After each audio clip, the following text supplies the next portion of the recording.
إن الحمد لله نحمده ونستعينه ونستغفره ونعوذ بالله من شرور أنفسنا ومن سيئات أعمالنا من يهده الله فلا مضل له ومن يضلل فلا هادي له وأشهد أن لا إله إلا الله وحده لا شريك له وأشهد أن محمدا عبده ورسوله أما بعد فإن خير الحديث كتاب الله وخير الهدي هدي محمد صلى الله عليه وآله وسلم وشر الأمور محدثاتها وكل محدثة بدعة وكل بدعة ضلالة وكل ضلالة في النار. أعوذ بالله السميع العليم من الشيطان الرجيم من همزه ونفخه ونفثه. بسم الله الرحمن الرحيم. اللهم صل على محمد وعلى آل محمد كما صليت على إبراهيم وعلى آل إبراهيم إنك حميد مجيد. اللهم بارك على محمد وعلى آل محمد كما باركت على إبراهيم وعلى آل إبراهيم إنك حميد مجيد. الحمدللہ آج 18 ستمبر 2022 کو سنڈے کے دن قرآن کلاس نمبر 130 کی اسٹوڈیو ریکارڈنگ ہونے جا رہی ہے. آج انشاءاللہ تعالی سورۃ الانفال کی آیت نمبر 29 سے آنورڈ سٹارٹ لیں گے. غزوہ بدر کے کانٹیکسٹ میں ساری گفتگو جاری ہے. ظاہر ہے ایک بہت بڑا ایونٹ تھا مسلمانوں کی پوری ریولوشن کے اندر، اور اللہ تعالیٰ کی طرف سے عذاب استیصال کا پہلا کوڑا تھا مشرکین عرب کے اوپر.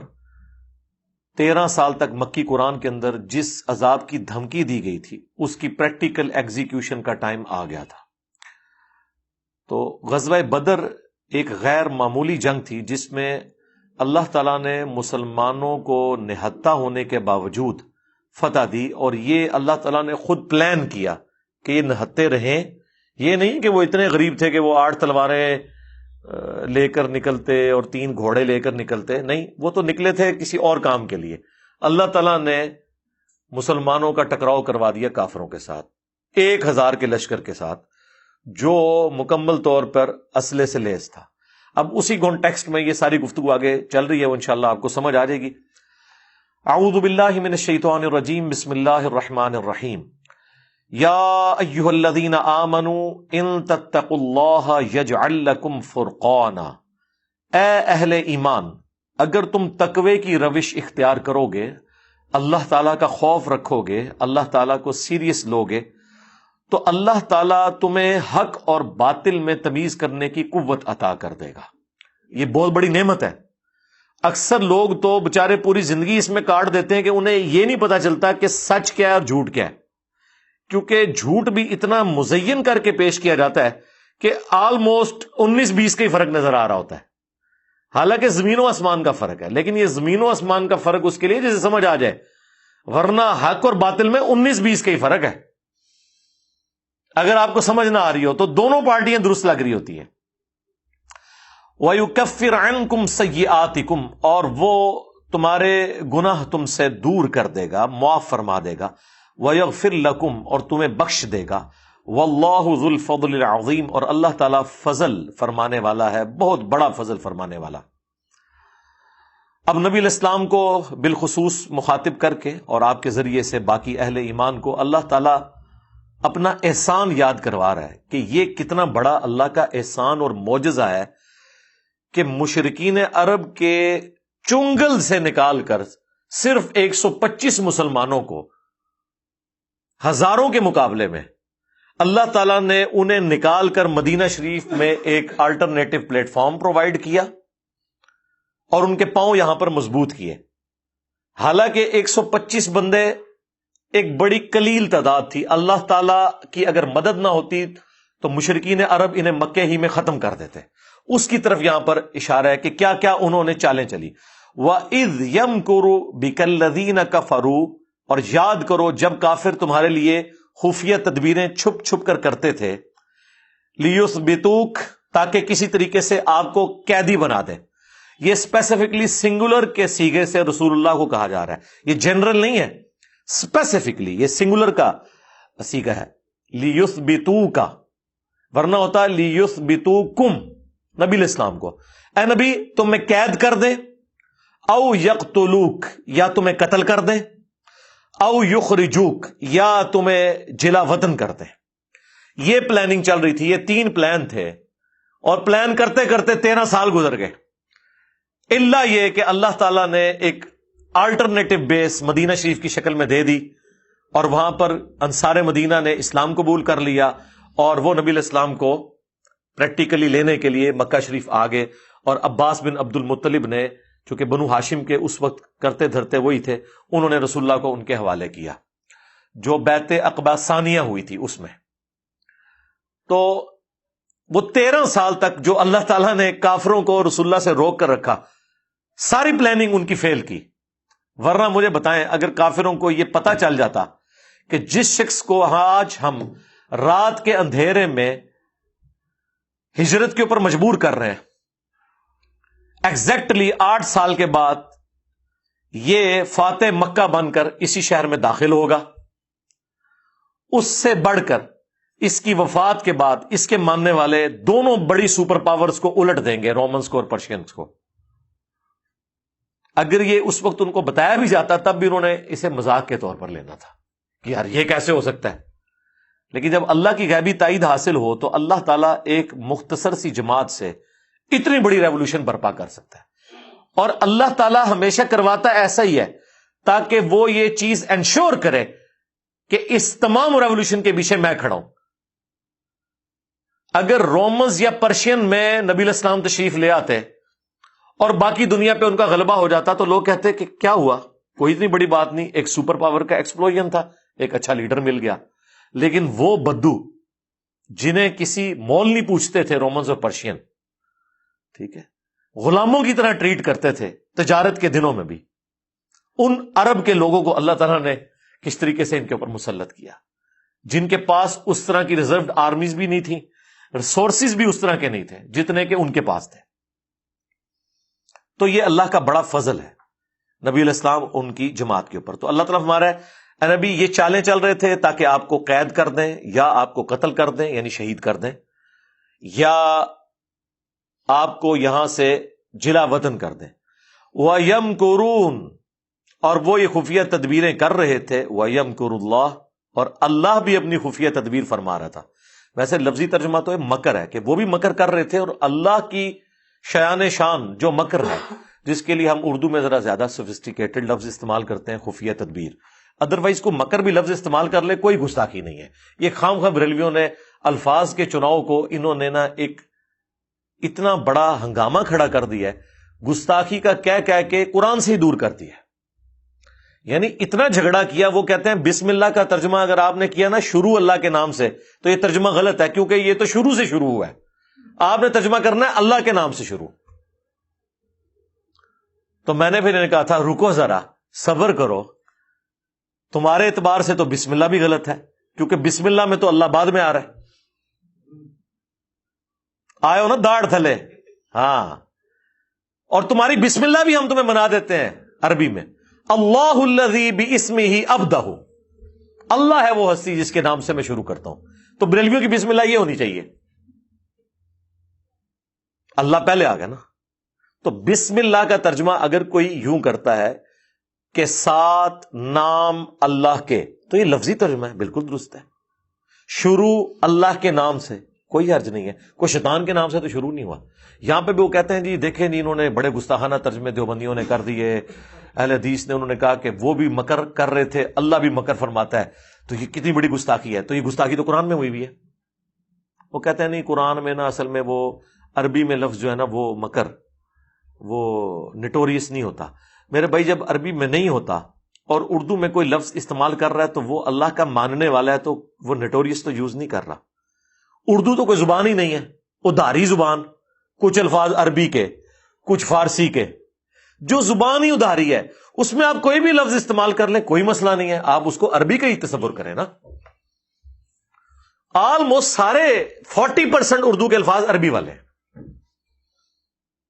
باقی فارسی سے آئے ہیں۔ تو کیا فرق ہے؟ آپ اردو ڈکشنری کا حصہ بنا لینا مکر کو، کہ جب اللہ کے لیے استعمال ہو رہا ہو تو یہ ان معنوں میں نہیں ہے، کیا فرق پڑتا ہے؟ اور اللہ کا شکر ہے عربی اور انگلش سے میں بڑا خوش ہوں، اس میں تم اور آپ کا کوئی فرق نہیں ہے. تو اڈے سارے ادب گستاخی دے فتوے گئے پیسیفک اوشن چ. عربی چ تم بھی آپ ہے اور آپ بھی تم ہے، کہانی ختم. عربی میں سنگولر کو آپ فرماتا ہے ہی کہیں گے، فرماتے ہیں نہیں کہیں گے. کتنی بے ادب زبان ہوئی پھر. اور یہ اس بات کے اوپر جھگڑ رہے ہوتے ہیں. یعنی کئی بار میں نے فلوئنسی میں یعنی نبی علیہ السلام کا مبارک ذکر کرتے ہوئے، ٹھیک ہے، یہ کہہ دیا کہ یہ تمہارے نبی نے کہا ہے. وہ کہتے نہیں کہا کیوں کہہ دیا، فرمایا کہتے ہیں. یہ تو گستاخی ہوگی. اتنے الفاظ کو پکڑ لیتے ہیں. عربی میں اللہ کا شکر ہے فرمایا اور کہا کوئی فرق ہی نہیں، سیم ہے. ٹھیک ہے نا، ورنہ تسی اسلام پھیلا بیٹھے. اللہ کا شکر ہے کہ عربی اے ساری جڑی چیزاں بدتمیزی اور تمیز انہوں نے تصور کیتی ہے وہ ساری ویسے ہی فارغ ہے. واللہ خیر الماکرین، اور اللہ سب سے بڑھ کر بہتر مکر فرمانے والا یا خفیہ تدبیر فرمانے والا ہے. یہ دونوں لفظ بولا کرے تاکہ ان کی یہ بت پرستی توڑیں. انہوں نے لوگوں کو قرآن سے دور کر دیا ہے. یہ ادب والا ترجمہ ہے اور یہ بے ادبی والا ترجمہ ہے. یار مسلمان کیسے بے ادبی والا ترجمہ کر رہا ہے؟ اور اپنی حالت یہ ہے کہ اپنے بابوں نے اپنے ناموں کے کلمے پڑھائے ہوئے، وہاں کوئی بے ادبی نظر نہیں آ رہی. جو صراحتاً کفر ہے اس کی تعویلات ہیں. اپنی حالت یہ ہے. اس سے ان کا اخلاص آپ چیک کر لیں کتنے مخلص ہیں اللہ اور اس کے نبی کے ساتھ. ورنہ جو اتنی باریک چیزیں سونگ لیتے ہیں ان کو چشتی رسول اللہ کیوں نہیں نظر آ رہا؟ ٹھیک ہے. وَإِذَا تُتْلَى عَلَيْهِمْ آيَاتُنَا، اور جب ہماری آیات ان پر پڑھی جاتی ہیں کافروں کے اوپر تو کیا کہتے ہیں؟ قَالُوا قَدْ سَمِعْنَا، وہ کہتے ہیں سن لیا ہم نے، ٹھیک ہے. لَوْ نَشَاءُ لَقُلْنَا مِثْلَ هَذَا، اگر ہم چاہیں تو ہم بھی اس طرح کا کلام کہہ سکتے ہیں. ان ہذا الا اساطیر الاولین، یہ تو نہیں ہے مگر اگلے لوگوں کی کہانیاں. لیکن یہ چیلنج زبان کی حد تک تو انہوں نے کہا، لیکن اس کو فلفل نہیں کر سکے. اللہ تعالیٰ کی ایسی غیبی تائید تھی اس کتاب کے ساتھ کہ قرآن جیسی ایک سورت لے آؤ. سورت البقرہ میں بھی آیا، 10 سورتوں کا بھی چیلنج آیا، ایک سورت کا بھی چیلنج آیا، پھر یہاں تک ہے کہ ملتی جلتی لے آؤ، نہیں لا سکے. اور دیکھیں کہانی کیسی، جی سن لی تھوڑی گلاں، ساڈیاں بھی ہیں نے بغیر رفع جان دی حدیثاں. یہ وہی گل ہے، مینٹلٹی وہی ہے کہ بھئی ایک بات چھوڑنی ہے نا، کتنے ہے کڈو، وہ نکلنا کچھ بھی نہیں، بس ایک بات کرنی ہے. وَإِذْ قَالُوا اللَّهُمَّ إِنْ كَانَ هَذَا هُوَ الْحَقُّ، یہ آگئی جی وہ بڑی شعراء آفاق آیت جس کا میں نے حوالہ کئی دفعہ پیش کیا کہ کافروں کا آپ کانفیڈنس لیول دیکھیں. وہ اللہ سے دعا کر رہے ہیں کہ اے اللہ اگر یہ قرآن تیری طرف سے حق ہے اور یہ نبی سچا ہے، اس کا مطلب وہ اللہ کو مان رہے ہیں. ادھر پاکستان، انڈیا، بنگلہ دیش میں کہانی یہ کرائی ہے کہ مشرکین عرب اللہ کو ہی نہیں مانتے تھے. اس سے بڑا کوئی دھوکہ ہو سکتا ہے؟ اور اسی کی بنیاد پہ انہوں نے قرآن کی ساری توحید فارغ کر دی کہ جی وہ تو اللہ نو مندے ہی نہیں سن، لہٰذا یہ آیتیں تو ہمیں پیش نہ کریں، ہم تو اللہ کو مانتے ہیں. سرکار وہ ایسا مانتے ہیں کہ دیکھیں میدان جنگ میں وہ یا بہاول حق بیڑا تک نہیں کہہ رہے، یا معین الدین چشتی پار لگا دے کشتی نہیں کہہ رہے. وہ میدان جنگ میں کافر، غزوہ بدر میں کافر یہ دعا کر رہے ہیں کہ اے اللہ ان کان ھذا ھو الحق، اگر یہ قرآن تیری طرف سے سچی کتاب ہے، یہ نبی سچائی پر ہے، من عندک تیری طرف سے، فَأَمْطِرْ عَلَيْنَا حِجَارَةً مِّنَ السَّمَاءِ، تو ہم پر پتھر نازل فرما دے اسی وقت، کیونکہ ہم تو اس کو نہیں مان رہے، نبی اس قرآن کو نہیں مان رہے، تو ابھی پتھر نازل فرما. اوی اتینا بعذاب علیم، یا پھر ہم پر دردناک عذاب لیا اسی وقت. اب یہ وہ بات کی انہوں نے، اس کے بعد عذاب کو نہیں نازل ہوا. وہ کہتے دیکھ لو سچا ہونا تو ہونے. یار اندازہ کرو کہ اللہ نے تمہاری مرضی کے مطابق چلنا ہے. یہ سیم کا مولوی کرے، مبالغہ کر لو، یہ مبالغہ ہی کیا نا انہوں نے. اے اللہ اگر یہ سچا نبی ہے تو ابھی ہم پر پتھر نازل فرما، ہم اس نبی کا انکار کر رہے ہیں اور پتھر نہیں نازل ہو رہے، کہہ رہے دیکھ لو ثابت ہو گیا کہ جھوٹ ہے. نعوذ باللہ. پھر اللہ نے اس کا جواب دیا، وما کان اللہ لیعذبہم، اور اللہ کا یہ طریقہ نہیں ہے کہ انہیں عذاب دے، وانت فیہم، جبکہ اے نبی تم ان میں موجود ہو۔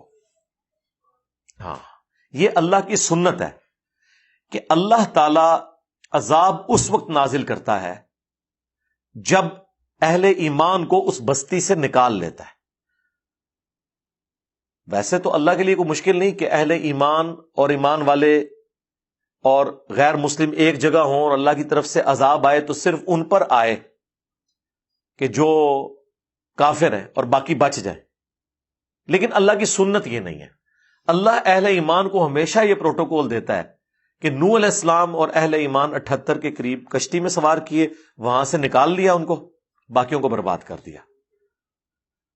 حضرت موسیٰ علیہ السلام کے ساتھ 6 لاکھ کا لشکر فرعونیوں کے چنگل سے نکالا اور انہوں نے تعاقب کیا، انہیں سمندر میں غرق کیا۔ حضرت لوط علیہ السلام کو 2 بیٹیوں سمیت، کیا قرآن میں آیا کہ رات کے وقت اپنے گھر والوں کو لے کر نکلو، پیچھے سے پتھر پڑیں گے، ورنہ اللہ کے لیے وہ مسئلہ تھا کہ اتنے پتھر پڑ رہے ہیں، اس ایک گھر کو محفوظ کر دیتا۔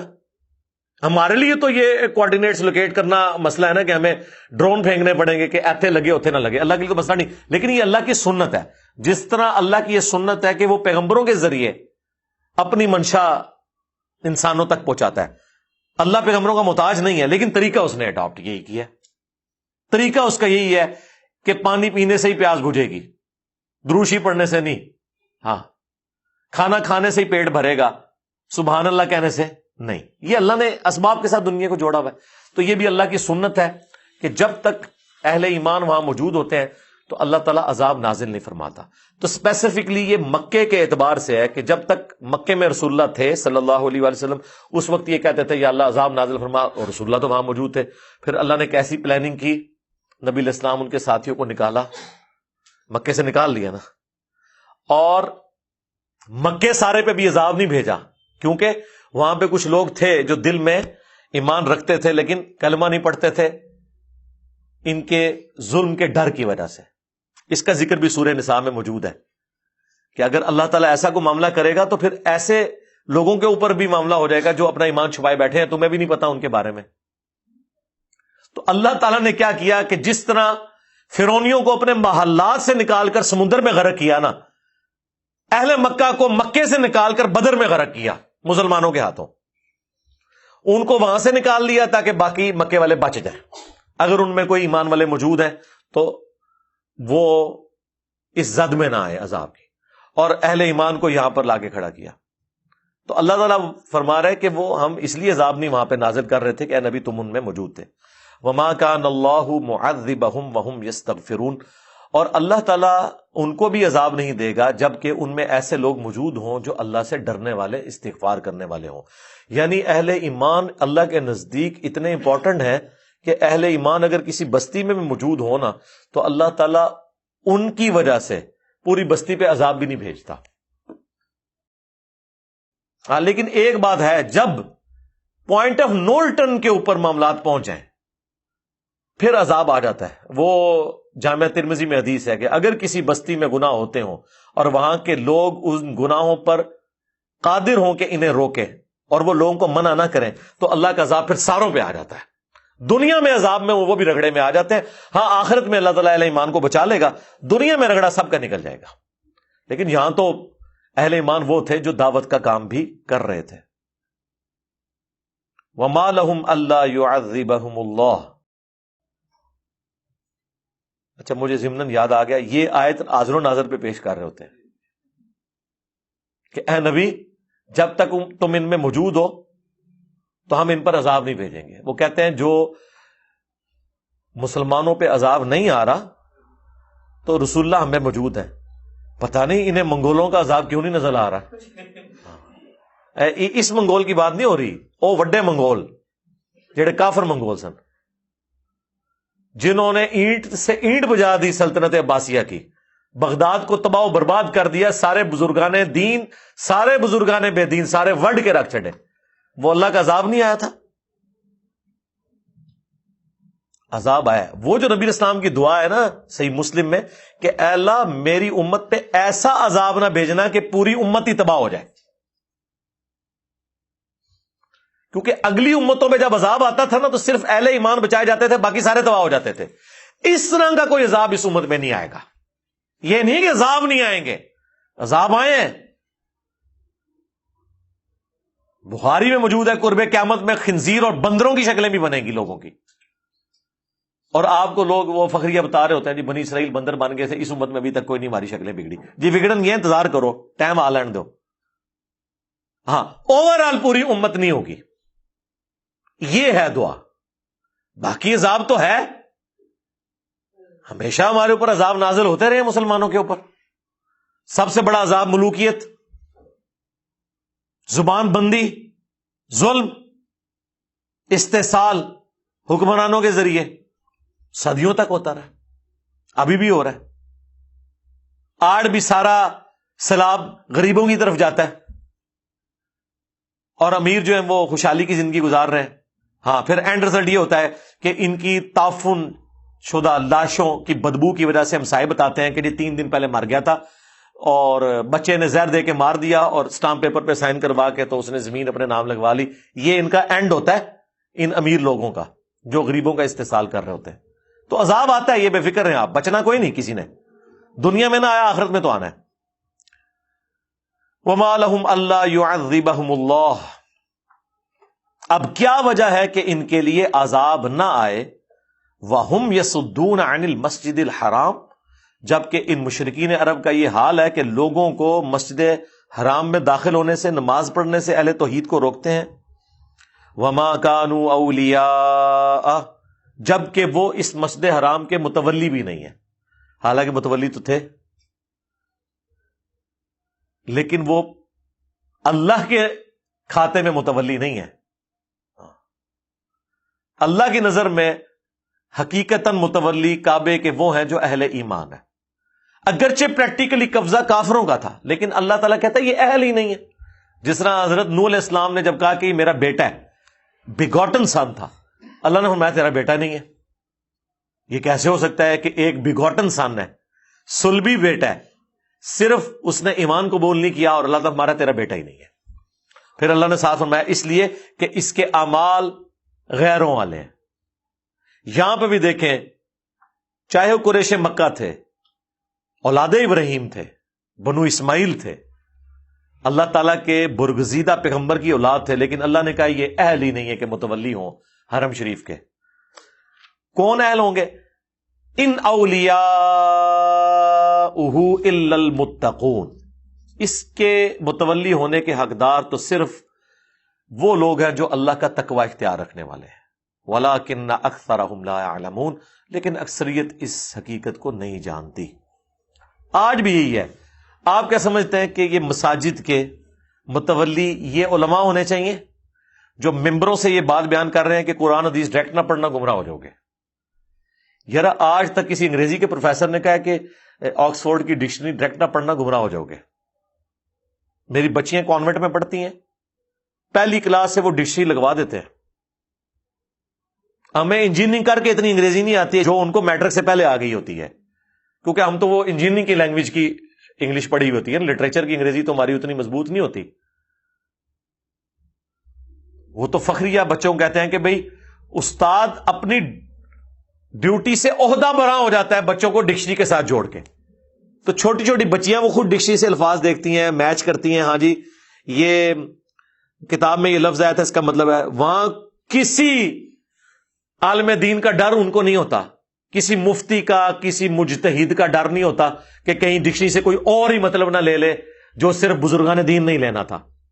ایون بزرگان دین بھی غلط مطلب لیں گے، وہ کہیں گے جی ڈکشنری میں یہ لکھا ہوا ہے، اور کسی بزرگ کی جرت نہیں ہے کہ ڈکشنری سے اختلاف کر جائے. اور یہاں پہ آپ آیت پڑھیں کان پہ جوں تک نہیں رینگتی، بالکل ان کے خلاف بھی آیت پڑھ دیں، آگے سے وہ تسی کے دا مطلب لے رہے ہو بھائی تو لے کے دس دے کے مطلب ہے. تو وہ ایسا گھمائیں گے آپ کو، ایسا گھمائیں گے کہ بندہ کہے گا یار آیت تو اتنی ہی رہ گئی کدھر ٹر گیا. لیکن اللہ کے فضل سے یہ آپ فزکس، کیمسٹری، انگلش، بایولوجی کے ٹیچرز میں نہیں دیکھیں گے کہ کتاب میں کچھ لکھا ہوا ہے اور وہ کوئی اور الٹی کہانی کرائیں. الٹا بلکہ ان کو فکر پڑ جائے گی اچھا یار یہ کتاب میں لکھا تھا ہمیں پہلے کسی نے ہائی لائٹ نہیں کیا، یہ ہمارا یہ مسئلہ غلط تھا، یہ ایسا نہیں ہے، ایسا تھا، اور رجوع لے آئیں گے. اور یہ غدار کیا ہے؟ یہ آپ کو ڈائریکٹ کہتے ہیں قرآن حدیث ڈائریکٹ نہ پڑھنا، گمراہ ہو جاؤ گے. یہ ان لوگوں کا حال ہے. تو اللہ تعالیٰ فرما رہا ہے کہ اکثر لوگ اس سے ناواقف ہیں، اس حقیقت سے. وما کان صلاتهم عند البیت، اور ان کی نماز تو سوائے اس کے کچھ نہیں ہے بیت اللہ کے پاس، الا مکاء وتصدیہ، سوائے کہ یہ سیٹیاں مارتے ہیں اور تالیاں بجاتے ہیں. یہ طواف کے دوران ان کی عبادت کا ذریعہ یہ تھا، سیٹیاں اور تالیاں. یہ جو کچھ درباروں پہ ہو رہا ہے آج کل، وہاں بھی سیٹیاں ہیں، تالیاں ہیں، ڈھول ڈمکے، سارا کچھ. یہ بیت اللہ میں بھی یہی کچھ کرتے تھے. اور سب سے افضل طواف وہ ہوتا تھا جو کپڑے اتار کے ہوتا تھا. کہتے تھے انسان کو اللہ نے ایسے پیدا کیا ہے تو جو بالکل ننگا ہوگا نا تو وہ سب سے افضل طواف کر رہا ہوگا. وہ پھر بخاری مسلم میں آتا ہے کہ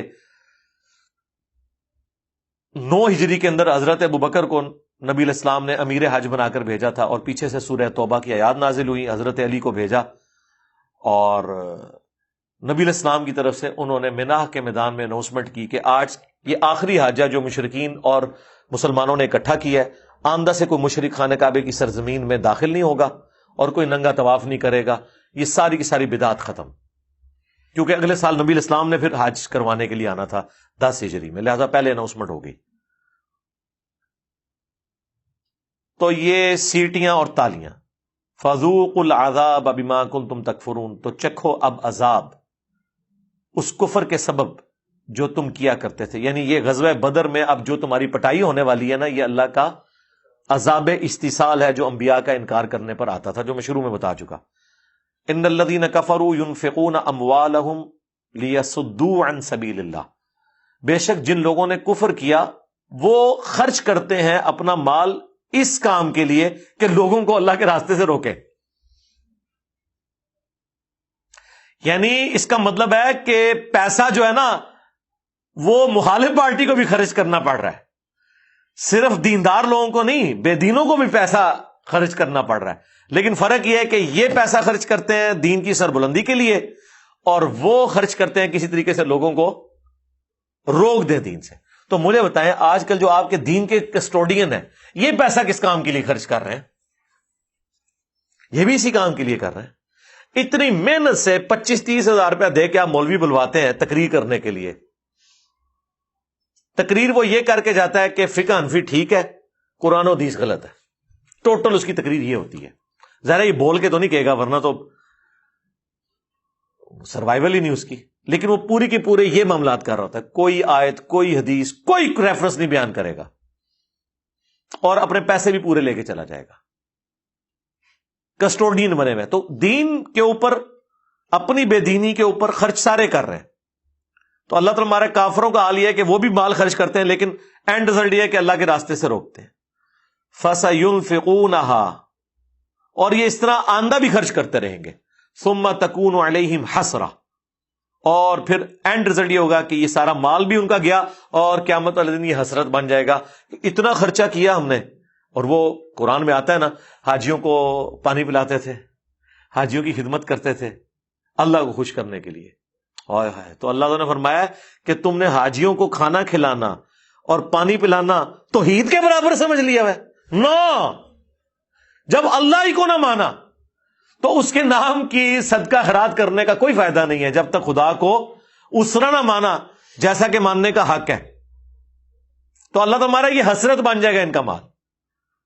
ثم یغلبون، اور پھر یہ مغلوب بھی ہو جائیں گے. دنیا میں اللہ نے پھر مغلوب کر بھی دیا، اور آخرت کا عذاب ابھی باقی ہے. والذین کفروا الی جہنم یحشرون، اور جو لوگ کفر کی روش اختیار کرتے ہیں ان سب کے سب لوگوں کو جہنم میں اکٹھا کر دیا جائے گا. اللہم اجرنا من النار لیمیز اللہ الخبیث من الطیب، تاکہ اللہ تعالی ناپاک کو پاک سے الگ کر دے.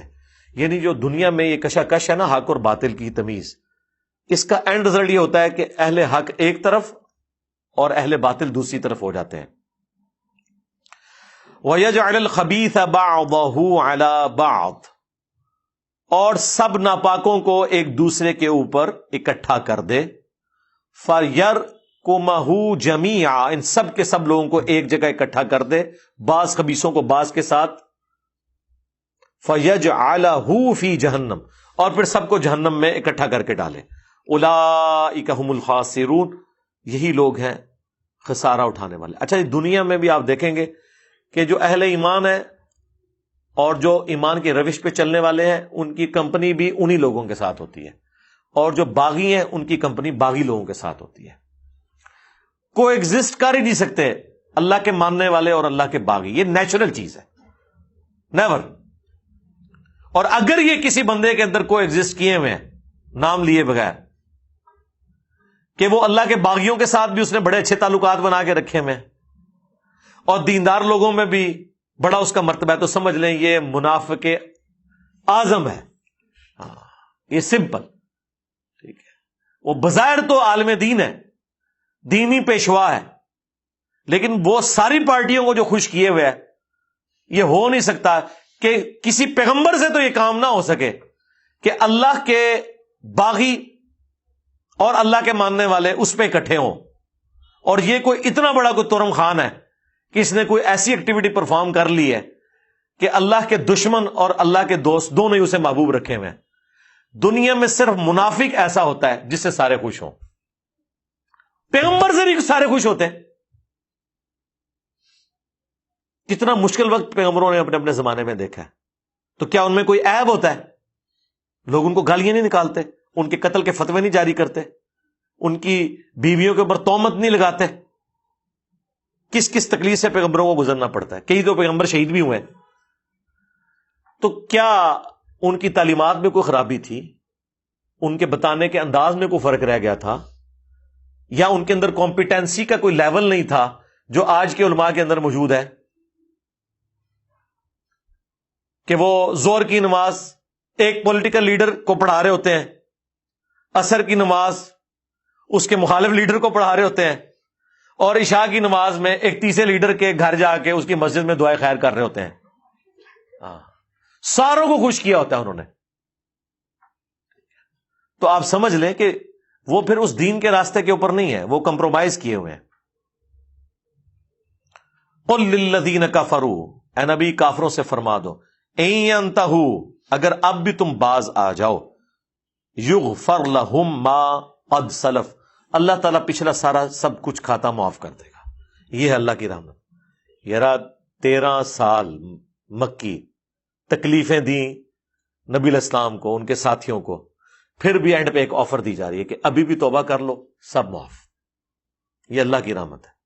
وَإِن يَعُودُوا، اور اگر تم باز نہ آئے اور یہ حرکتیں دوبارہ کی، فَقَدْ مَضَتْ سُنَّةُ الْأَوَّلِينَ، تو یاد رکھو ہمارا طریقہ پہلے والے نافرمانوں کے ساتھ بھی اگلی امتوں میں گزر چکا ہے، ہم نے وہی کچھ تمہارے ساتھ ریپیٹ کرنا ہے. اور وہ ہے نا، بدر میں جو لوگ بعد آ گئے تو آ گئے، لیکن جو عہد میں دوبارہ آئے ان کے اوپر بھی عذاب نازل ہوا. وہ تو مسلمانوں کی وجہ سے فتح شکست میں بدل گئی، ادروائز تو فتح وہاں پہ بھی ہو گئی تھی. خندق کے اندر تو خوب مٹی پلید ہوئی ان کی، اور حدیبیہ تو ان کی ذلت کی آخری قسط تھی. سمجھ لیں کہ وہ مسلمان جن کو یہ کسی کھاتے میں نہیں مانتے تھے، ان کے ڈر کی وجہ سے ان سے صلح کرنے کے اوپر آمادہ ہو گئے. یہ بہت بڑی ذلت کاٹی تھی انہوں نے.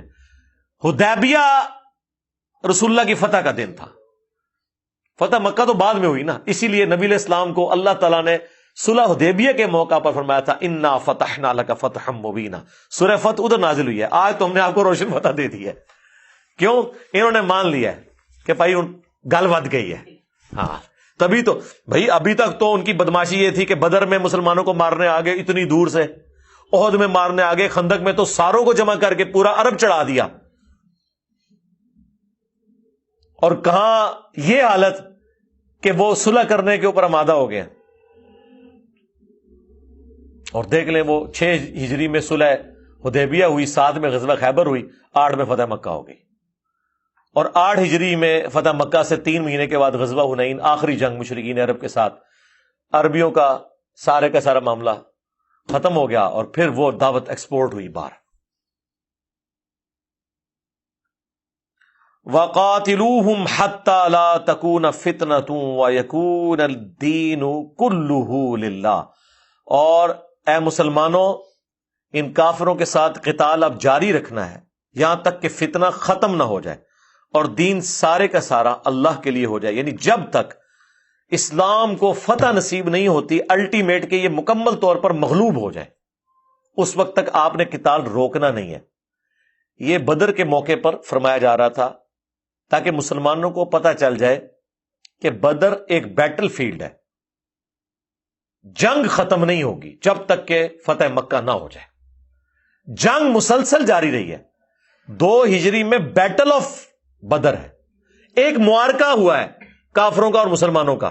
جنگ ختم نہیں ہوئی تھی. جنگ ختم ہوئی ہوتی تو عود نہ ہوتی، جنگ ختم ہوئی ہوتی تو خندق نہ ہوتی، جنگ ختم ہوئی ہوتی تو فتح مکہ نہ ہوتا. تو یہ نبی علیہ السلام ان کے ساتھیوں کو کہا گیا کہ جب تک یہ فتنہ کچلا نہیں جاتا نا، اب تم نے ان سے قتال جاری رکھنا ہے. اسی آیت کے تحت اللہ تعالی مسلمانوں سے یہ ایکسپیکٹ کر رہا تھا کہ غزوہ بدر کے جو قیدی ہیں نا انہیں قتل کیا جائے. لیکن نبی علیہ السلام نے اجتہاد کیا سورہ محمد کی آیت سے جو اس سے پہلے نازل ہو چکی ہوئی تھی. لیکن اللہ تعالیٰ کو وہ اجتہاد پسند نہیں آیا. وہ اسی سورۃ الانفال میں آگے جا کے 69 نمبر آیت میں آ جائے گا کہ اگر وہ پہلے آیات نازل نہ ہوئی ہوتی تو اللہ تعالیٰ تمہیں عذاب دیتا جو تم لوگوں نے غزوہ بدر کے قیدی پیسے لے کے چھوڑ دیے، کیونکہ ابھی یہ موقع نہیں تھا. قیدی آزاد کرنے کا فدیہ اس صورت میں لیا جائے گا جب اللہ کی طرف سے اجازت ہو. ابھی جب تک ان کو قتل نہیں کرو گے، اس لیے کہ اللہ کو تو پتا تھا ان کو چھوڑو گے یہ اگلے سال پھر تیاری کر کے تم پہ آ جائیں گے، اور آ بھی گئے. 2 ہجری میں مار کھا کے گئے، 3 ہجری میں پھر آ گئے. اور اس آیت کے تحت اللہ تعالیٰ نے یہ ارشاد فرمایا تھا. لیکن نبی علیہ السلام نے سورہ محمد کی وہ آیت کہ جب کافروں سے مڑ بھیڑ ہو تو چاہے تم انہیں قید کرو چاہے تم جو ہے انہیں قتل کرو، یہ تمہاری مرضی ہے. تو نبی علیہ السلام نے ایک نرم رویہ اڈاپٹ کیا اپنی شفقت کی وجہ سے.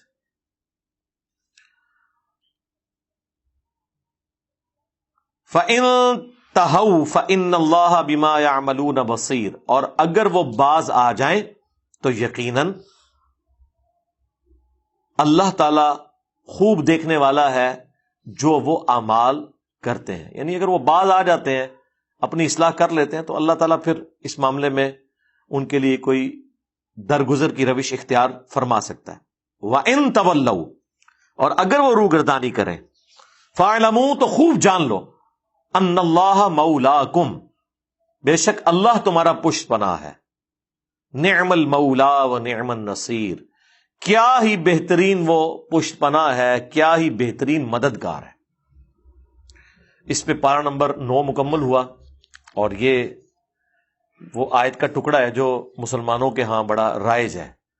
حسبنا اللہ و نعم الوکیل اٹھاتے ہیں سورہ آل عمران سے، اور یہ اس کے ساتھ جوڑ کے نا نعم المولا و نعم النصیر، ایک پورا ایک سمجھ لیں ایک شعر بنا لیں یا کہہ لیں کہ ایک سلوگن کے طور پر بہت اچھی بات ہے. لیکن اس کے بعد پھر عبد القادر جیلانی کو تو نہیں پکارنا چاہیے نا. جب مان لیا اللہ ہی اللہ ہے، ٹھیک ہے، توحید نہیں تو پھر انسان کے پلے تو کوئی شے نہیں ہے. قرآن تو سینٹرڈ اراؤنڈ توحید ہے. ہم نے اللہ ہی پر بھروسہ کیا، وہی بہتر کار ساز ہے. اور نعم المولا و نعم النصیر، کیا ہی بہترین وہ ولی، پشت پناہ اور مدد کرنے والا ہے. صحیح بخاری میں حدیث ہے، عبداللہ ابن عباس کہتے ہیں کہ حضرت ابراہیم علیہ السلام کو جب آگ میں پھینکنے لگے تو انہوں نے پڑھا حسبنا اللہ و نعم الوکیل.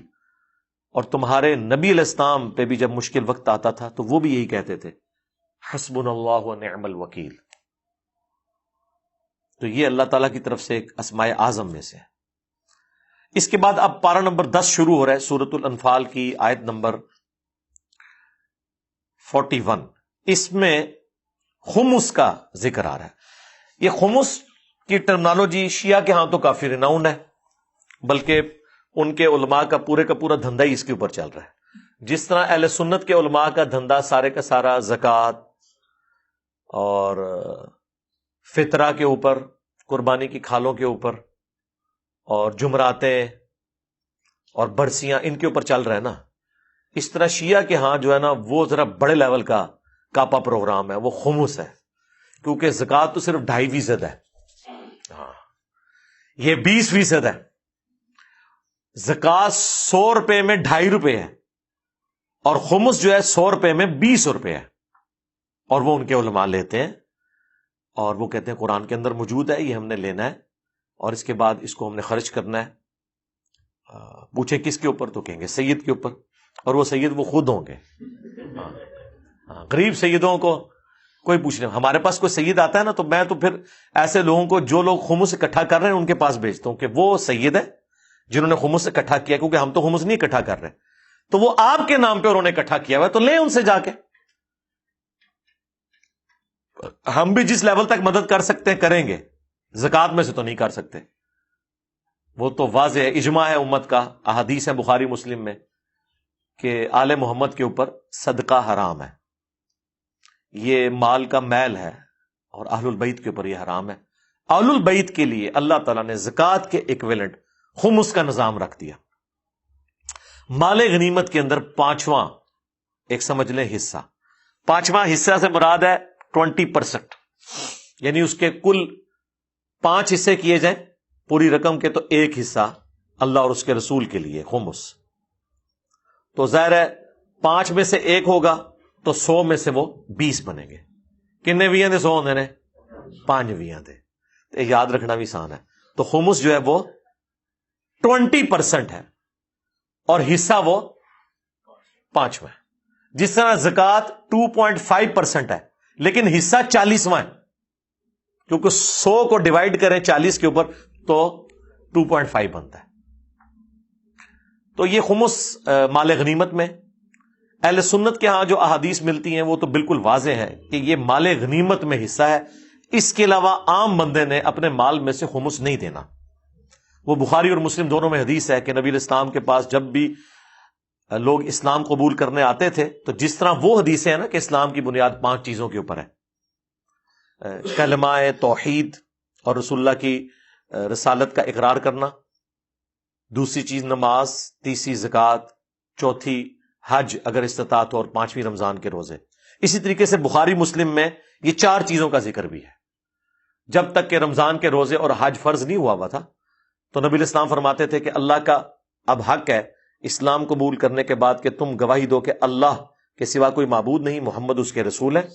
نمبر 2 نماز قائم رکھو، نمبر 3 زکوٰۃ ادا کرو، اور نمبر 4 اپنے مال غنیمت میں سے جو 5واں حصہ ہے یا 20% وہ تم اللہ اور اس کے رسول کے لیے مخصوص کرو گے اور دو گے۔ مال غنیمت، مال غنیمت اب کیا ہے؟ اسی کے اوپر یہ پوری صورت ہے، انفال، یعنی میدان جنگ میں کافر جو مال چھوڑ کر چلے جائیں گے۔ اب جس مسلمان نے جس کافر کو قتل کیا اس کا جتنا سامان ہے اس کا مالک وہ مسلمان ہوگا،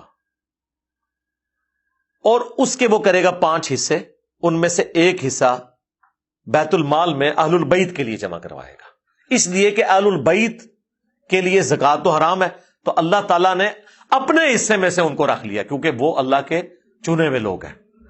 تو یہ اللہ نے خمس کو اپنی طرف منسوب کیا ہے کہ اللہ اس کے رسول کے لیے تم دے رہے ہو، یہ زکوٰۃ والا حساب کتاب نہیں ہے، کیونکہ جو جنگ میں فتح ہوئی وہ اللہ کی مدد سے ہوئی۔ پھر اس میں بڑا ایشو آ گیا مال فے کا، کہ جو بغیر جنگ کے فتح ہو جاتی ہے، ہاں وہ پھر سارے کا سارا بیت المال میں آئے گا، وہ پول میں آئے گا، وہ خلیفۃ المسلمین اور مسلمانوں کا حکمران ڈیسائیڈ کرے گا کہ اس کا کیا کیا جائے۔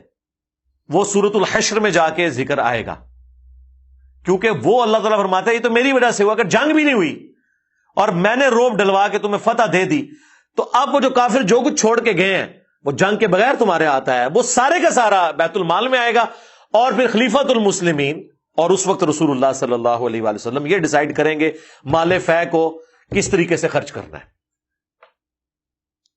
اور یہ مسئلہ اس وقت اٹھا جب قادسیہ اور یرموک کے اندر اتنی بڑی لیول کی فتوحات ہوئیں، تو اس وقت یہ مسئلہ کھڑا ہو گیا، اور حضرت عمر فاروق رضی اللہ تعالیٰ عنہ نے باقاعدہ سینئر صحابہ کی میٹنگ کال کر لی، کیونکہ جو قادسیہ اور یرموک لڑنے والے تھے وہاں تو جو مال غنیمت ہاتھ لگا وہ تو ہزاروں مربع زمینیں تھیں. وہاں فوجیوں کے دماغ میں یہ آ گیا کہ یہ پورا علاقہ ہم نے فتح کیا ہے, یہ سارا ہمارا, اس کا 5واں حصہ تو مال غنیمت میں دیں گے اور باقی 4 حصے ہم اپنے پاس رکھیں گے. وہ تو پورے ملک سے آ جانے تھے. ٹھیک ہے, تو پھر یہ ڈیسائیڈ کیا گیا کہ وہ جو کچھ ہے, جو پوری سرزمین فتح ہو رہی ہے, وہ مال غنیمت کی کیٹیگری میں فال کرے گی یا مال فے کی. تو لاجیکلی وہ مال فے میں ہی آئے گا, مال غنیمت میں نہیں آئے گا. حضرت عمر فاروق رضی اللہ تعالیٰ عنہ نے فائنل, صحابہ نے سب نے کنسنسس کے ساتھ ڈیسائیڈ کیا کہ یہ مال غنیمت کیسے ہو سکتا ہے. مال غنیمت تو صرف وہ مال ہوگا کہ جو فوجی میدان جنگ میں چھوڑ کر بھاگے ہیں. باقی جو عام شہری رہ رہے ہیں ان کی زمینیں مسلمانوں کے قبضے میں آ جائیں تو وہ کہاں سے اس کے مالک ہو گئے؟ یہ تو ظلم کے اوپر مبنی نظام ہوگا. ہاں یہ ہوگا کہ مسلمان رعایا کا حصہ ہو جائیں گی وہ زمینیں, اور خلیفۃ المسلمین اس حوالے سے لاٹ کرے گا کیونکہ پورے ملک کے اوپر قبضہ ہو گیا نا. لیکن اس کا یہ مطلب نہیں کہ جو بیچارے وہاں کھیتی باڑی کر رہے تھے انہیں محروم کر دیں, انہیں بھی الاٹ کیا جائے گا. وہ ظاہر ہے وہ رعایا ہوگی مسلمانوں کی, تو مسلمانوں پر ان کا حق ہے کہ ان کو بھی اکوموڈیٹ کریں گے, لیکن مال غنیمت نہیں ہوگا. اور نہ جو عام شہری ہیں ان کو قیدی بنایا جائے گا, نہ ان کی عورتیں کنیزیں ہوں گی مسلمانوں کی. صرف وہ عورتیں جو جنگ لڑنے کے لیے آئی ہوئی ہیں مسلمانوں کے خلاف میدان جنگ میں, ان پہ یہ حکم اپلائی ہوگا. تو وہاں پہ پھر رول مال فے والا لگایا گیا. مال غنیمت صرف اتنے حصے کے اوپر ہے جو میدان جنگ میں. تو ظاہر ہے یہ اسلام کا شروع کا سارا دور جنگوں سے عبارت تھا. تو اس وقت تو مال غنیمت والا ایک اچھا خاصا ایک ایشو تھا اور یہ معاملات چل رہے تھے. لیکن اس کے بعد ظاہر ہے اس کے بعد پھر جزیہ بھی آنا شروع ہو گیا. بیت المال میں اہل البیت کے لیے ایک حصہ مخصوص ہو گیا. لیکن جب سے مسلمانوں کا زوال شروع ہوا تو یہ والا ایک پرابلم کھڑا ہو گیا. تو شیعہ نے پھر اس کا الٹرنیٹو یہ سمجھا کہ ہم اپنی عوام سے ہی خمس لیں مال غنیمت کے بغیر بھی. ویسے تو وہ دعویٰ کرتے ہیں کہ ہمارے ہاں تو مال غنیمت کے بغیر بھی خمس لیا جائے گا, حالانکہ قرآن بالکل واضح ہے کہ مال غنیمت کے اوپر خمس ہے, عام دولت کے اوپر خمس نہیں ہے. ورنہ سرکار آپ کو 2.5% نہیں 22.5% زکات دینی پڑ جائے مہینے کی, سال کی. مشکل کام ہے نا, 100 میں 22.5 روپے. لیکن شیعہ کے ہاں یہ سسٹم ابھی بھی چل رہا ہے کیونکہ وہ کہتے ہیں ہم نے اہل البیت کو اکوموڈیٹ کرنا ہے. تو اس کے لیے میں نے کہا تھا کہ کسی حد تک آج تو اجتہاداً یہ ایشو دیکھا جائے تو کسی حد تک درست ہے, کیونکہ اگر یہ سسٹم آپ رائج نہیں کریں گے مسلمانوں کی حکومتیں, اور زکوٰۃ میں سے آپ سید کی خدمت نہیں کر سکتے, تو آپ غریب سید کے ساتھ آپ کیا کریں گے؟ بعض نے یہ کہہ دیا کہ جی غریب سید جو ہے نا سید کی زکوٰۃ لے لے. نہیں, زکوٰۃ چاہے سید کی ہو یا غیر سید کی, وہ تو ہے ہی میل. بخاری مسلم کے الفاظ ہیں یہ مال کا میل ہے اور ہم اہل البیت پہ یہ حرام ہے. بخاری میں حضرت حسن ابن علی نے صدقے کی ایک کھجور رکھ لی تھی, حضور نے انگلی ڈال کے الٹی کروا دی حضرت حسن ابن علی کو کہ آل محمد نہیں کھا سکتے. یہ اتنا کریٹیکل ایشو ہے, آپ اس کو ہلکا سمجھ رہے ہیں, یہ بہت بڑا ایشو ہے. لہذا میں سمجھتا ہوں کہ شیعہ کے ہاں اس وقت یہ جو سسٹم رائج ہے نا, یہ اڈاپٹ کرنے کی ضرورت ہے حکومتی لیول کے اوپر. اس کا کوئی ایسا سلسلہ بنایا جائے کہ مسلمانوں کی زکوٰۃ کے علاوہ بھی جو ایٹ لیسٹ امیر لوگ ہیں ان سے اتنا مال کلیکٹ کیا جائے ادر دین زکوٰۃ بھی, تاکہ سید کو اکوموڈیٹ کیا جائے. کیونکہ ظاہر اب اس وقت ہمیں الٹرنیٹو کو کرنا پڑے گا نا. ایک جب تک میرے بھائی مسلمان غالب تھے اس وقت تک امام مسجد کی تنخواہ رکھنا کوئی ضروری نہیں تھا. اس کی وجہ ہے کہ امام مسجد کی ضرورت نہیں ہوتی تھی, مسجد کے اندر نا قرآن اندازی ہوتی تھی, لوگ ڈرتے تھے امامت کرواتے ہوئے, کسی سینئر بندے کو آگے امامت کے لیے کر دیتے تھے, سارے ہی اہل ہوتے تھے, اور خلیفۃ المسلمین خود جماعت کرواتا تھا. لیکن جب یہ سلسلہ ختم ہو گیا اب ہمیں مجبوراً امام مسجد رکھنا پڑتا ہے. تو ایک الٹرنیٹو سسٹم ہم نے کیا ہے نا, اور اس امام مسجد کی تنخواہ گورنمنٹ نہیں دے رہی, مسجد کمیٹی دے رہی ہے. ایک الٹرنیٹو بیت المال کا سلسلہ قائم کیا ہے نا, تو اس کے لیے کچھ نہ کچھ تو کرنے کی ضرورت ہے. کوئی نہ کوئی ایسا نظام ہونا چاہیے تاکہ سید اکوموڈیٹ ہوں. ابھی ہم لوگ تو اپنے اینڈ پہ کوئی ایسا آ جائے تو جتنی اللہ نے توفیق دی ہے کر لیتے ہیں, لیکن کوئی آرگنائز انتظام تو موجود نہیں ہے. تو اس وقت یہ معاملہ تھا اور یہ کافی عرصہ چلا ہے, ظاہر ہے سینکڑوں سال تک چلا ہے یہ معاملہ, مسلمانوں کا غلبہ رہا ہے. تو یہ اس کا ذکر یہاں پہ موجود ہے. وَاعْلَمُوا أَنَّمَا غَنِمْتُم مِّن شَيْءٍ، اور جان لو جو کوئی چیز تم غنیمت میں حاصل کرو، یعنی میدان جنگ میں جو کافر چھوڑ کر چلے جائیں، جو بخاری مسلم دونوں میں حدیث ہے کہ اللہ نے مجھے 5 ایسی خصوصیات دی ہیں جو مجھ سے پہلے کسی پیغمبر کو نہیں دی. نمبر 1، پوری زمین سجدہ گاہ بنا دی گئی. نمبر 2، 1 مہینے کی مسافت سے اللہ نے میرا روب ڈال دیا. نمبر 3، مال غنیمت میرے لیے حلال ہو گیا، اگلی امتوں کے لیے حلال نہیں ہوتا تھا. اور نمبر 4، مجھے ساری انسانیت کی طرف پیغمبر بنا کے بھیجا. اور نمبر 5، شفاعت کا دروازہ اللہ تعالیٰ میرے ہاتھ پر کھولے گا. اور مسلم شریف میں 6ٹھی فضیلت بھی ہے کہ مجھ پر ختم نبوت فرما دی گئی صلی اللہ علیہ وآلہ وسلم. اور یہاں پہ بھی اللہ تعالیٰ فرما رہا ہے کہ جان لو جو بھی مال غنیمت میدان جنگ میں تمہیں حاصل ہو، فَأَنَّ لِلَّهِ خُمُسَهُ وَلِلرَّسُولِ، تو بے شک اس کا جو 5واں حصہ ہے یعنی 20%، وہ اللہ کے لیے ہے، اس کے رسول کے لیے، وَلِذِي الْقُرْبَى، اور رسول اللہ کے قریبی رشتہ داروں کے لیے، آل محمد کے لیے، وَالْيَتَامَى، اور یتیموں کے لیے، وَالْمَسَاكِين، اور مساکین کے لیے، وَابْنِ السَّبِيلِ، اور مسافروں کے لیے. یعنی حضور کے جو مہمان آتے تھے، مسافروں میں ہوں، مسکینوں میں بھی ہوں، تو نبی علیہ السلام نے تو ظاہر خرچ کرنا ہے. آپ علیہ السلام اعلان نبوت کے بعد تو آپ نے اپنا ذریعہ معاش کوئی اختیار تو نہیں کیا. پہلے تو آپ تجارت کرتے تھے، لیکن جب آپ ٹوٹلی وقف ہو گئے دین کے لیے تو ظاہر ہے آپ علیہ السلام نے کوئی ایسا تو نہیں فرمانا تھا کہ اوپر دیکھا تو سونا، نیچے دیکھا تو سونا. تو نبی علیہ السلام کی گزر بسر کیسے ہونی تھی؟ تو مال غنیمت میں اللہ تعالیٰ نے ان کا حصہ مقرر کر دیا. اور وہ نبی علیہ السلام یہ نہیں کوئی عیاشی کی زندگی گزاری، نعوذ باللہ، بڑی فقر کی زندگی گزاری ہے. فاقے رہے ہیں، مرتے دم تک رہے ہیں، بخاری مسلم میں آیا. تو اللہ تعالیٰ ہمارا ہے کہ یہ اللہ، اس کے رسول اور رسول اللہ کے قریبی رشتہ داروں کے لیے خمس ہے، اور باقی جو حضور کو ملنے کے لیے آتے ہیں، یتیم ہو، مسکین ہو، مسافر ہو. ان کنتم آمنتم باللہ، اگر تم واقعی اللہ پر ایمان لانے والے ہو نا. وما انزلنا علی عبدنا یوم الفرقان، اور جو ہم نے فتح نازل فرمائی حق اور باطل میں تمیز والے دن، یعنی یوم بدر کا دن. یہ ابو جہل نے کہا تھا یہ یوم الفرقان ہے. اللہ نے کہا اچھا یوم الفرقان ہے، لے پھر میں یوم الفرقان بنانا ہوا. یوم التقى الجمعان، جبکہ 2 گروہ آپس میں آمنے سامنے تھے. واللہ علی کل شیء قدیر، اور اللہ تعالی ہر چیز کے اوپر قدرت رکھتا ہے، قادر ہے. تو اگر تم اللہ پر ایمان لاتے ہو اور یہ مانتے ہو کہ یہ غیبی فتح اللہ کی طرف سے آئی تھی، تو لہٰذا اس کو فتح کو اپنی طرف منسوب نہ کرو. یہ جو مال غنیمت ہے نا، اس کا 5واں حصہ جو ہے اللہ کو دو. ویسے اصولاً تو سب ہی اللہ کو دے دیا جائے، ظاہر غیبی مدد تھی، فرشتوں کے ذریعے سب کچھ ہوا، لیکن چونکہ ایک جنرل رول تھا اس لیے اسے اپلائی کیا گیا. وَإِذْ أَنْتُمْ بِالْعُدْوَةِ الدُّنْيَا، جبکہ تم وادی کے نزدیک والے کنارے پر تھے. وَهُمْ بِالْعُدْوَةِ الْقُصْوَى، جبکہ وہ دوسرے والے کنارے پر تھے کافر. وَالرَّكْبُ أَسْفَلَ مِنْكُمْ، اور تجارتی قافلہ نیچے سے ہو کر گزر گیا سمندری راستے، یعنی ابو سفیان کا قافلہ تو وہاں سے بچ گیا. اور یہاں اللہ تعالیٰ نے تمہیں، جو میں نے پچھلی دفعہ بتایا تھا، جان بوجھ کر ایسے حالات پیدا کیے کہ ان کے ساتھ ٹکراؤ کروا دیا، حالانکہ مسلمان تو اس تجارتی قافلے کے لیے نکلے تھے. وَلَوْ تَوَاعَدْتُمْ لَاخْتَلَفْتُمْ فِي الْمِيعَادِ، اور اگر تم لڑائی کے لیے وقت مقرر کرتے تو پیچھے رہ جاتے.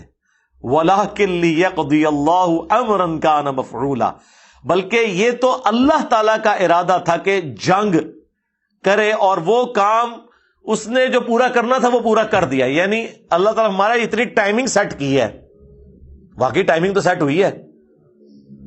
15 دن کا سفر کر کے وہ مکے سے ابو جہل قافلہ لے کے چلا ہے کہ ہم نے اپنے قافلے کی حفاظت کرنی ہے، اور مسلمان یہاں سے چلے ہیں ابو سفیان کے قافلے کے لیے، اور راستے میں ایگزیکٹ ٹائمنگ یہ پڑی ہے کہ وہ تو وہاں سے نکل گیا اور ان کا آمنا سامنا ہو گیا.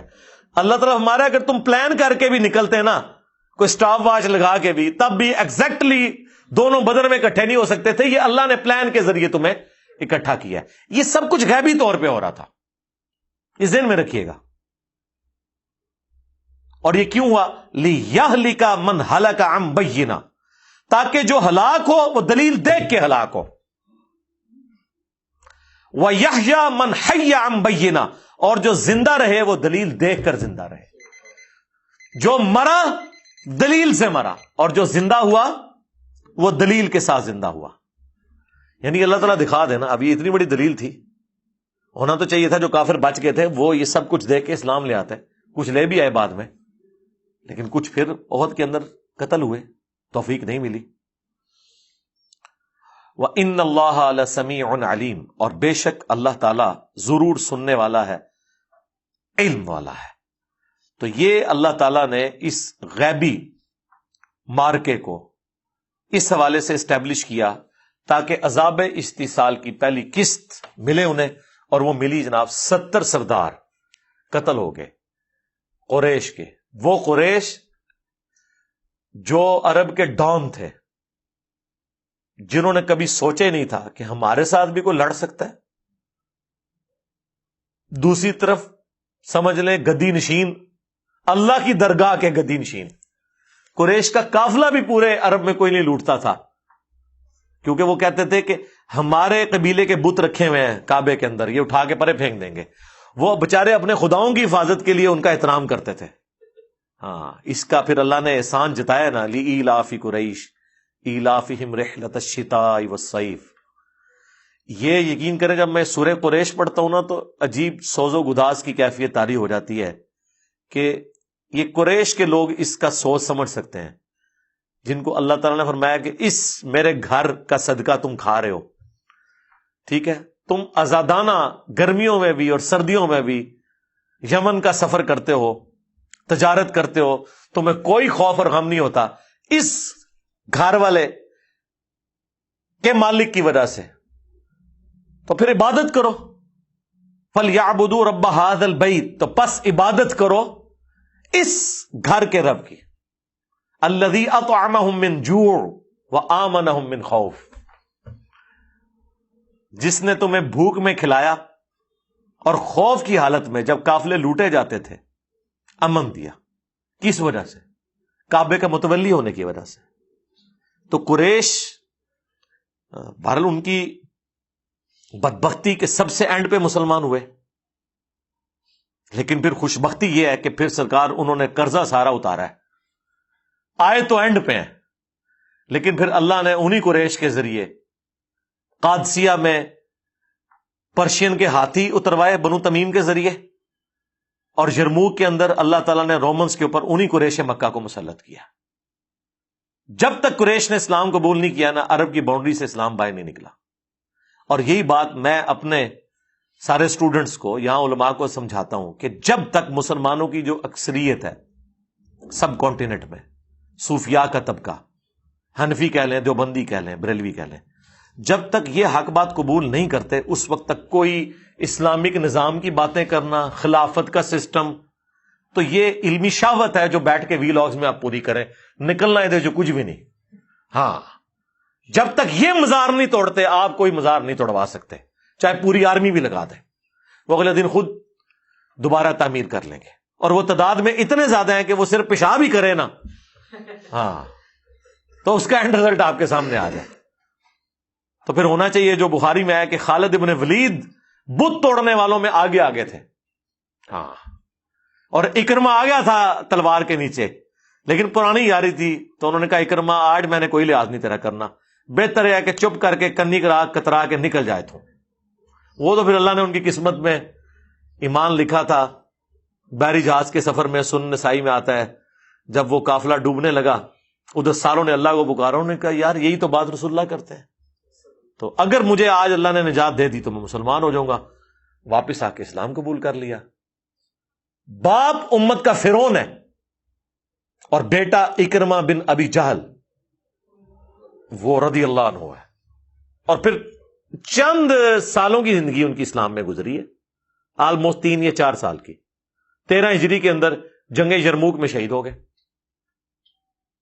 8 ہجری میں اسلام قبول کیا، پوری زندگی اسلام کے خلاف لڑتے رہے، اور 5 سال کے ایمان کے بعد اللہ تعالیٰ نے انہیں نواز دیا، رضی اللہ تعالیٰ عنہ علیہ السلام۔ اللہ تعالیٰ سے دعا ہے جو حق بات میں نے کہی اللہ تعالیٰ ہمارے دلوں میں راسخ فرمائے، اگر جس بات میں میرے منہ سے کوئی غلط بات نکل گئی اللہ تعالیٰ ہمارے دلوں سے دھو ڈالے، ہمیں معاف بھی فرما دے۔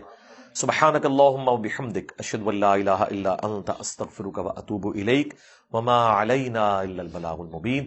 جزاکم اللہ خیرا۔